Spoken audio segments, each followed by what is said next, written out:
Hi,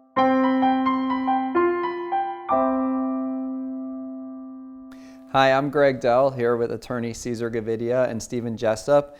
And a question we just got in through our website is Unum a good company?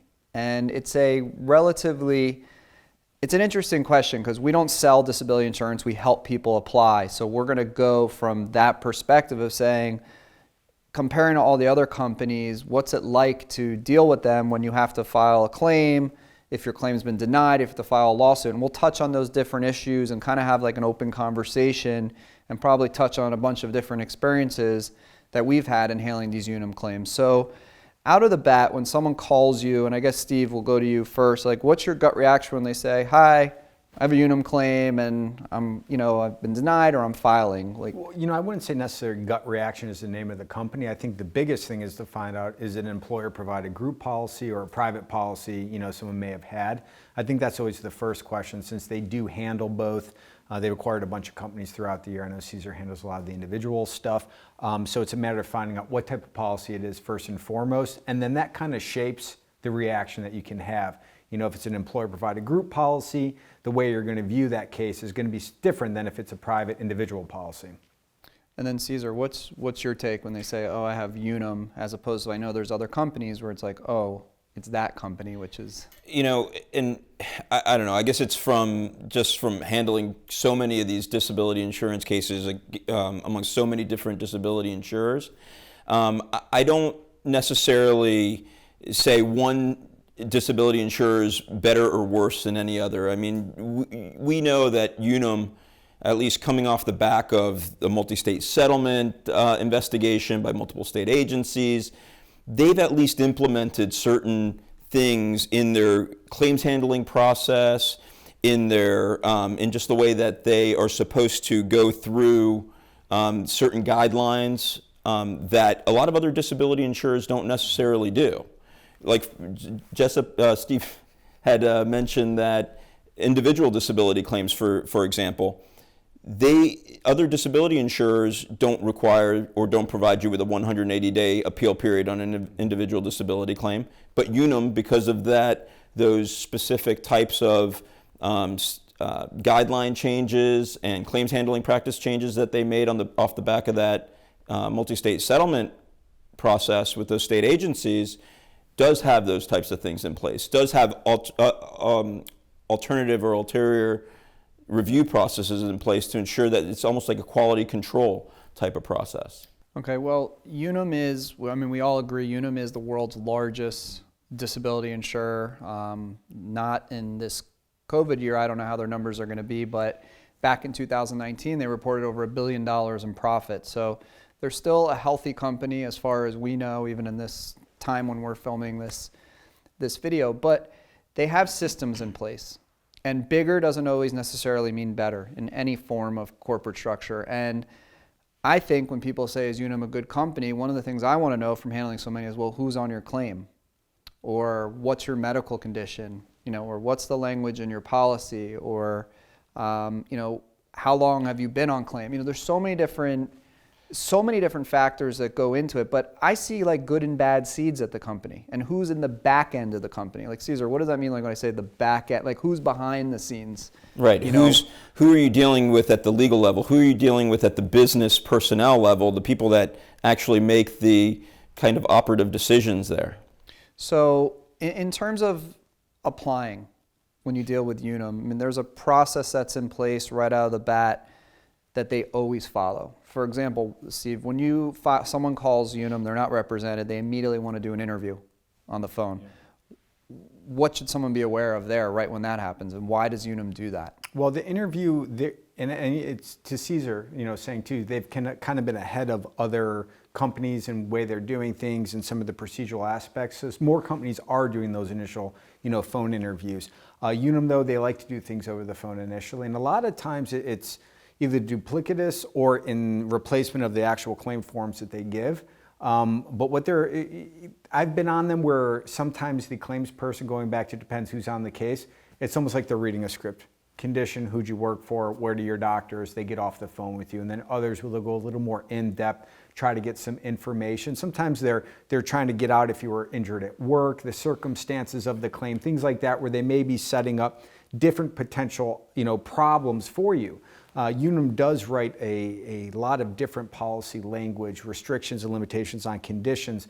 Sometimes, if workers' compensation is involved, they won't cover, the disability won't be, cover if it's workers' compensation. So it's always best to really have a copy of your policy before ever giving them a call, just so you know what they may be trying to get at in that initial phone interview. But bar none, across the board, they're going to want to talk to you on phone. And in the individual policies, prior to everything going on now, you have someone come and meet you in person as well, put eyes on you in that sense. And so right from the bat of someone who's calling Unum, and they do a lot of short-term disability work as well. Cesar, what's their motivation, the way you see the Unum people are trained?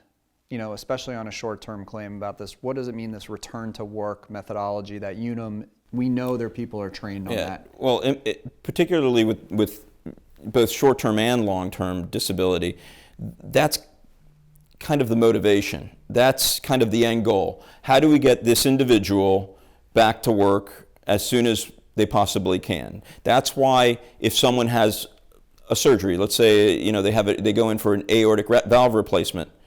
Well, in their guidebooks, in their amongst their medical personnel, they already have a target in terms of when you're going to be recovered from that surgery and when you should be capable of going back to work. Right. And that's usually anywhere between 3 to 6 months. So once that time period's up, you can expect that they're going to be really on in terms of looking at your medical records, looking at your what limitations are continuing to keep you out, and why you can't go back. And we know that they have there's these books that are these return to work guidelines. They're used in the workers' compensation world as well, and the Unum people reference that. And so when you hit that threshold, whatever it is, 3 months, 6 months, whatever your condition is, then they're basically saying, well, why aren't you back to work? And so, and also their impetus to want to get you back to work. They have policy language you don't typically see in a lot of the other major carriers with respect to during the initial own occupation period. If they deem that you're able to work part-time and you choose not to, they can deny the claim. At the any occupation, the same thing. If they believe you can work part-time, you choose not to, they can deny the claim. So they're not even only looking at, can you do this on a full-time basis? When you get into the policy language, if you can do it part-time, they have a road through the policy language to terminate the benefit. They're forcing people to try to get back to work. So through our experience in handling thousands of appeals and probably equal number of lawsuits against Unum, what's concerning me as of late is when a claim gets denied, and now 95% of their claims are group usually, as opposed to we were talking about the individual disability, is we get the opportunity to get their claim file like everyone's entitled to, in ERISA once your claim's been denied. And Unum's process now is to go through this collective review of the file in a way that I don't think is really truly independent, meaning they're doing roundtables. And so what they're doing is they're getting the person who's on the claim, they're getting a nurse, they're getting a doctor, and they're getting a vocational person to all come around at the table and sit and discuss the claim at the same time.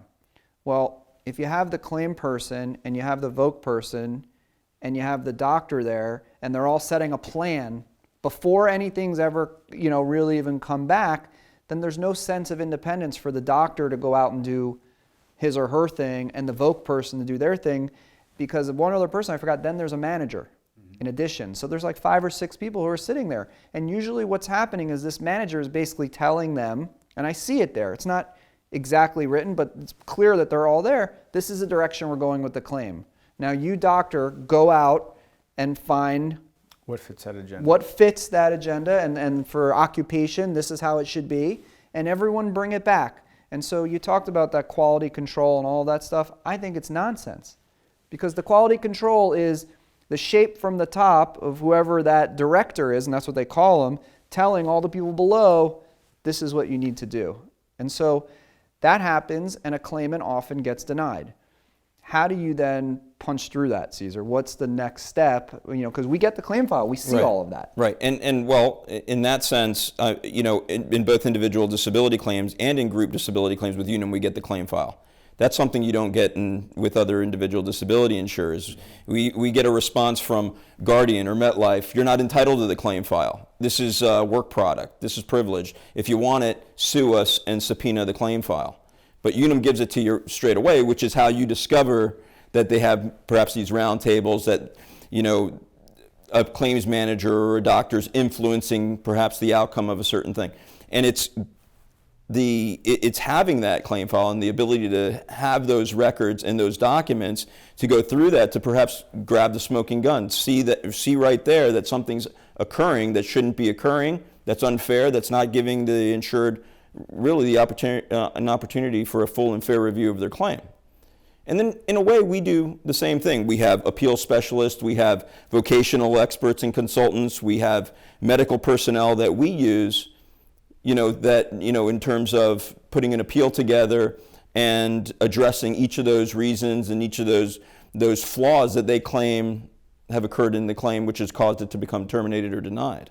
Right, but with Unum, what's happening is, so when someone's getting this denial letter or they're dealing with their claims person, that person they're speaking to has basically no claim decision authority whatsoever. Their hands are basically tied. They got to go back to a director, they got to get it approved, and they're just pushing the paper.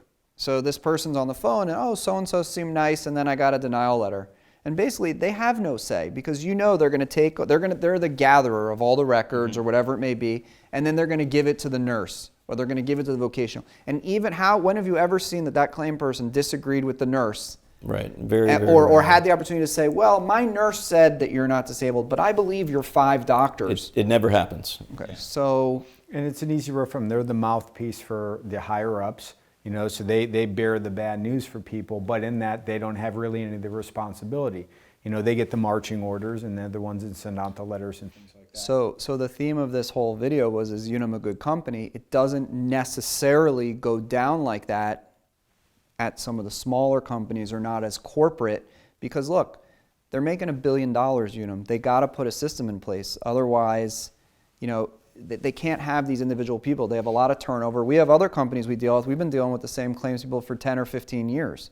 Whereas Unum, how often do you see, there's a lot of people there, and it's a lot of turnover and different people in and out of there. And I think it's hard for them. They have so many claims to train the people appropriately, where basically they're like, we need our front end figurehead and we'll take care of it on the back end as long as you know how to gather the information that we need. So, does that make them a good company? To me, I think it makes it challenging for a claimant who has to file a claim. So overall, tons of issues, obviously, with Unum. We've done numerous videos on Unum, from everything on applying, appealing, handling a lawsuit, or if you have to lump sum settlements, which is something that's fairly common with Unum. So no matter what stage you're at, we encourage you to give us a call.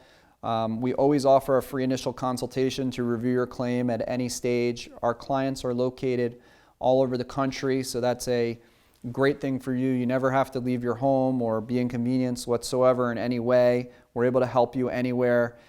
We encourage you to sign up for our YouTube channel, where you can get regular videos that we do and updates and helpful tips that will help you at whatever stage you are in your claim. So thank you for considering us, and we look forward to speaking with you.